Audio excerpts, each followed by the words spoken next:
Assalamualaikum warahmatullahi wabarakatuh. Waalaikumsalam warahmatullahi wabarakatuh. Salam sehat dan salam bahagia.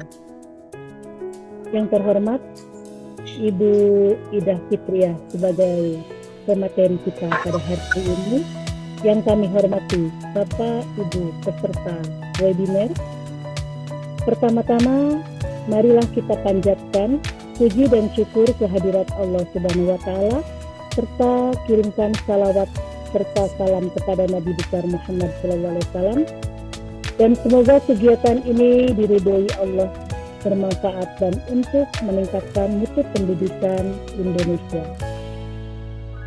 Kami haturkan atas kehadiran Bapak Ibu pada kegiatan ini, Minggu 6 Desember 2020, saya Lita selaku moderator pada hari ini, dan saya akan membimbing jalannya diskusi pada kegiatan ini.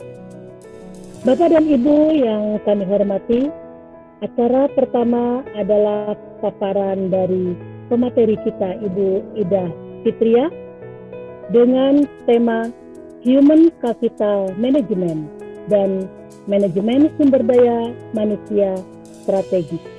Untuk itu, Ibu Ida, disilakan. Baik, terima kasih Ibu Lita sebagai moderator atas kesempatan yang diberikan. Terima kasih kepada teman-teman, Pak Dedi, Pak Azam, Bu Firda, dan Bu Dini.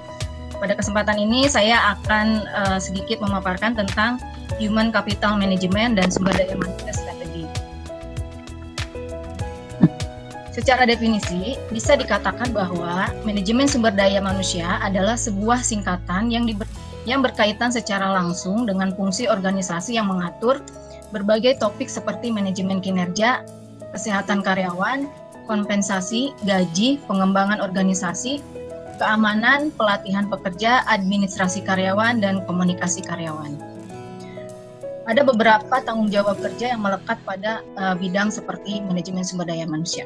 Di antaranya adalah desain organisasi, manajemen penilaian kinerja tenaga kerja, pengaturan staf atau pekerja, pengaturan sistem penghargaan, asas manfaat dan kepatuhan, pengembangan organisasi dan karyawan, melihat lebih dekat tanggung jawab sumber daya manusia. Nah, ini tentu saja pada intinya ada bidang fokus yang meluas dan menjadi tanggung jawab yang mesti dikelola oleh manajemen sumber daya itu sendiri. Bidang-bidang manajemen sumber daya manusia meliputi beberapa rincian tanggung jawab seperti pengorganisasian tugas. Nah, ini berkaitan langsung dengan desain dan struktur organisasi dalam sebuah departemen atau kelompok. Fungsi yang melekat pada pengorganisasian tugas meliputi identifikasi fungsi pekerjaan, kompetensi, dan keterampilan individu. Tujuan atas masalah organisasi dan memberikan rekomendasi perbaikan, dan memimpin perubahan dan pengorganisasian bila dibutuhkan. Pengorganisasian sumber daya manusia, pada poin ini ada beberapa tanggung jawab yang diemban oleh manajemen sumber daya manusia. Di antaranya adalah menganalisa kebutuhan staf, menyewa atau merekrut karyawan, pengembangan karyawan. Manajemen kinerja, ini berkaitan langsung dengan kriteria yang dipakai untuk menentukan penilaian terhadap kinerja karyawan. Pengembangan karyawan, bagian ini terkait dengan segala hal tentang pengembangan karir, pelatihan dan pembinaan, serta memantau proses pelatihan dan hasilnya. Bagian ini sekaligus juga mengimplementasikan sejumlah analisis tentang kebutuhan pelatihan. Manajemen penghargaan, bagian ini mengisyaratkan sejumlah tanggung jawab dalam membangun sistem pengupahan dan pengupahan yang seadil-adilnya. Nah, dengan memahami sejumlah fungsi di atas, peran sumber daya manusia sangat krusial karena meliputi seluruh aspek pengaturan aset perusahaan atau organisasi yang hadir dalam bentuk pekerjaan atau karyawan. HRM merupakan bagian dari ilmu manajemen yang fokus pada pengembangan sumber daya manusia dalam suatu organisasi. Seiring dengan pesatnya tantangan global sekarang ini, pengelolaan SDM tidak mampu lagi hanya dipegang oleh pihak administrasi saja. Oleh karenanya, penting bagi perusahaan untuk memiliki departemen yang mampu mengelola SDM-nya untuk dapat menghadapi tantangan global.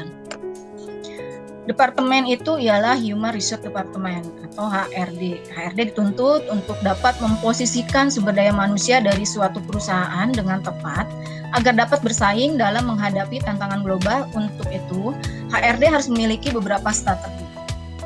Human Capital Management menurut Churchill adalah merupakan upaya untuk mengelola dan mengembangkan kemampuan manusia untuk mencapai tingkat signifikan yang lebih tinggi secara kinerjanya. Menurut Keynes, bahwa Human Capital Management adalah menciptakan nilai melalui orang dan merupakan filosofi pembangunan manusia. Ada 5 manfaat tentang Human Capital Management. Itu diantaranya mampu membantu praktisi HR untuk merekrut orang yang tepat di posisi yang tepat. Mampu berfokus pada pilihan tepat untuk pelatihan dan pengembangan skill karyawan. Mampu membantu karyawan menganalisa kekurangannya dan mendukung strategi skill improvement. Mampu mendukung perusahaan dalam menentukan biaya yang sepadan setelah melihat potensi setiap karyawannya. Dengan begitu, perusahaan bisa memaksimalkan return of investment. Mampu meningkatkan rasio retensi karyawan dan meningkatkan employee engagement. Human capital atau modal manusia ini adalah pemberian nilai, kompensasi, dan pengetahuan perusahaan terhadap SDM-nya. Human Capital Management mencakup perencanaan dalam memaksimalkan sumber daya manusia yang dimiliki agar tercapainya kelompok tenaga kerja yang kompeten dan secara mampu menaikkan kualitas kerja serta pertumbuhan perusahaan. Di sini ada 3 perbedaan tentang Human Capital Management dan Human Resource Management. Dilihat dari sudut pandang, HRM memandang karyawan sebagai sumber akan habis jika dipakai terus. Sedangkan HCM memandang karyawan sebagai aset, dapat diperkaya dan memberi untung. Dilihat dari fokusnya, HRM memfasilitasi dan memenuhi kebutuhan karyawan termasuk kesejahteraan. HCM mengembangkan sumber daya manusia agar nilai semakin bertambah dan dapat berkontribusi secara maksimal. Dilihat dari ukurannya, HRM hanya berfokus pada hasil kinerja atau kontribusi karyawan tanpa analisa mendalam demi perkembangan perusahaan. HCM mengutamakan analisis pengembangan sumber daya manusia dan perusahaan. Namun demikian, jadi untuk yang manajemen sumber daya manusia itu memperlakukan manusia sebagai biaya. Sumber daya manusia memandang manusia sebagai penambah biaya yang signifikan. Sumber daya manusia memandang fungsi sumber daya manusia sebagai pendukung fungsi lain. HCM sendiri memperlakukan manusia sebagai aset, memandang manusia sebagai penambah nilai, dan menghargai sebagai mitra strategis bisnis. Jadi apabila konsep MSD dipandang sebagai mitra strategis bisnis, maka akan memiliki kesamaan dengan konsep HCM karena sama-sama memperlakukan manusia itu sebagai aset.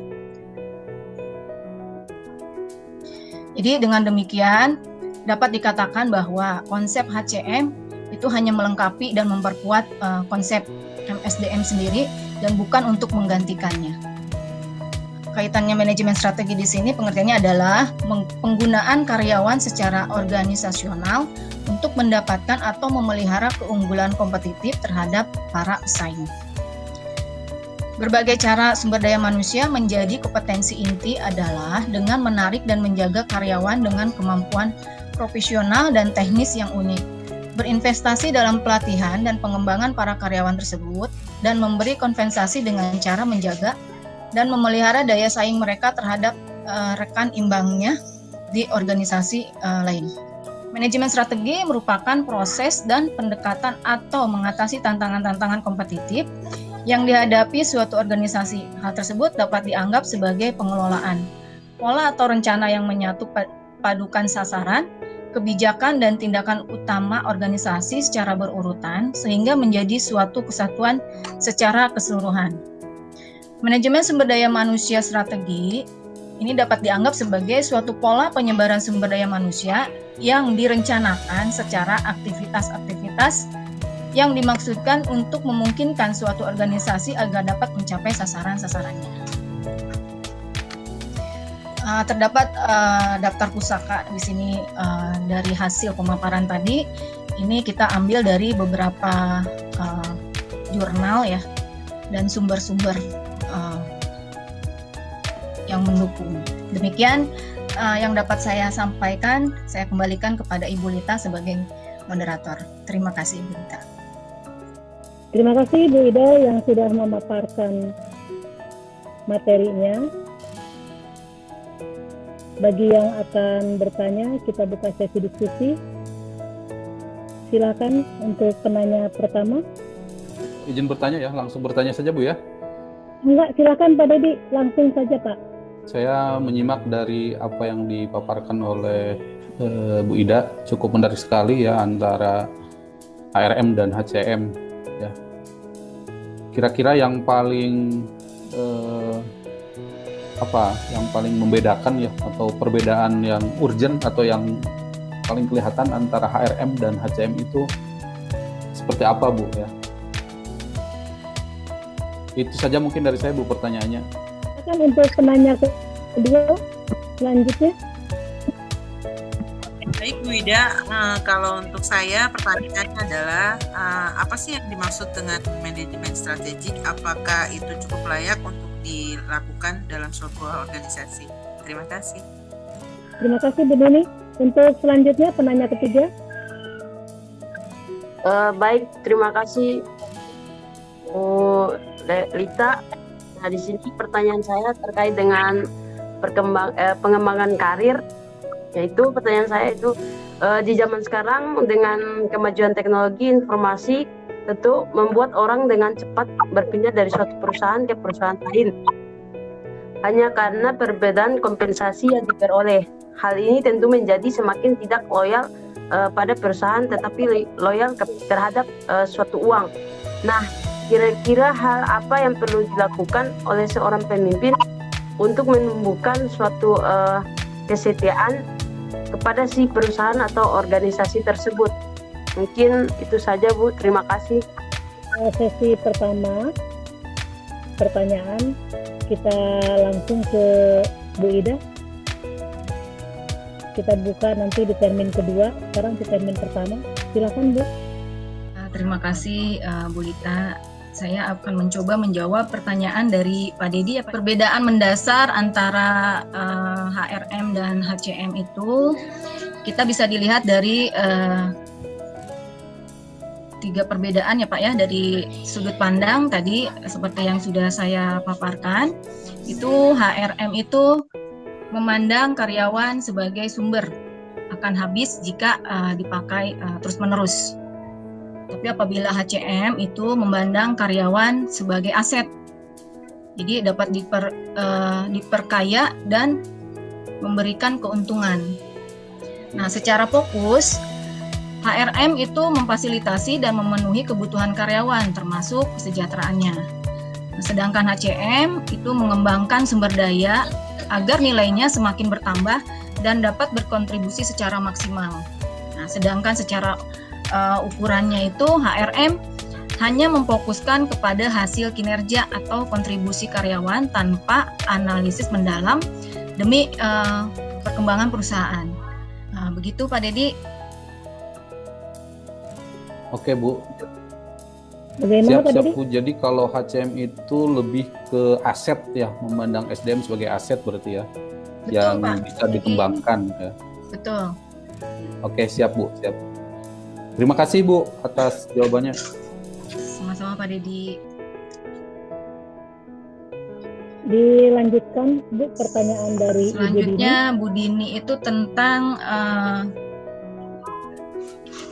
sumber daya strategis ya Bu Dini ya.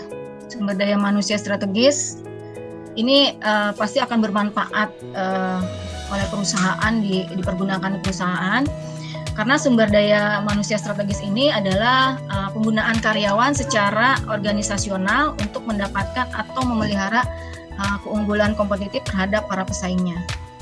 Begitu Bu Dini. Baik Bu Ida, cukup. Baik Bu Firda, saya akan mencoba untuk menjawabnya. Jadi ada beberapa tahapan atau strategi yang harus pimpinan lakukan mungkin ya untuk mengatasi pertanyaan-pertanyaan yang Bu Firda lontarkan.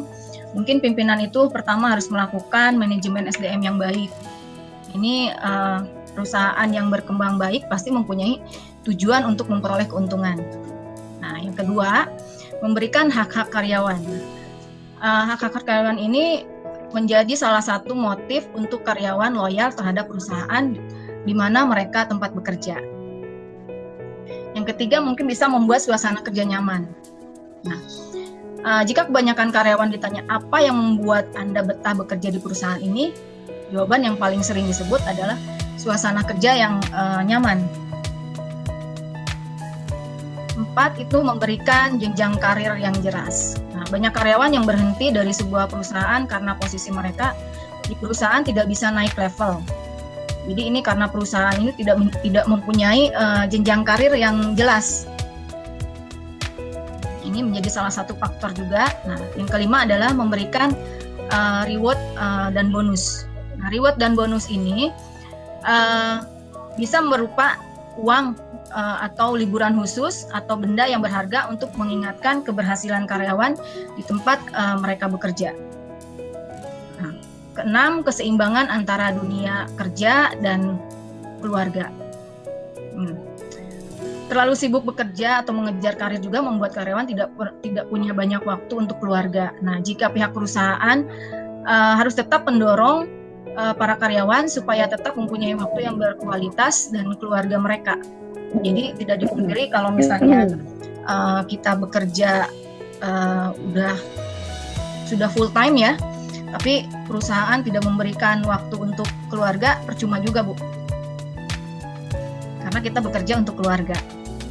Nah, ketujuh, memberikan apresiasi bagi karyawan yang berprestasi. Nah, seorang karyawan yang bekerja dengan baik akan merasa senang dan bangga bila dihargai hasil kerjanya. Yang ke-8, membuka kotak saran. Nah, ini juga bila suatu perusahaan sedang menghadapi situasi tertentu, cobalah untuk membuka kotak saran supaya para karyawan bisa berpartisipasi, menuangkan pendapat mereka tentang apa sih kekurangan atau kelebihan atau tanggapan terhadap perusahaan yang sedang yang mereka sedang kerja. Gitu sih, ada beberapa yang tip untuk para pemimpin. Insya Allah bila dikerjakan mungkin bisa balance ya. Jadi karyawan juga mereka bisa lebih enjoy untuk bekerja. Begitu Bu Firda. Baik Bu, terima kasih Bu atas jawabannya. Mungkin cukup jelas. Silakan, masih ada yang mau bertanya? Tidak ada? Kalau tidak ada, mungkin kita ceklah. Bu Ida, disilakan. Terima kasih Ibu Moderator, pada rekan-rekan atas perhatian telah saya paparkan dan pertanyaan-pertanyaan yang mungkin kurang puas dengan jawaban yang saya berikan. Saya mohon maaf. Wabillahi taufik wal hidayah. Wassalamualaikum warahmatullahi wabarakatuh. Saya kembalikan ke Ibu Lita sebagai moderator. Demikianlah untuk penyajian Human Capital pada hari ini. Saya tutup dengan wabillahi taufik wal hidayah. Wassalamualaikum warahmatullahi wabarakatuh. Waalaikumsalam warahmatullahi wabarakatuh.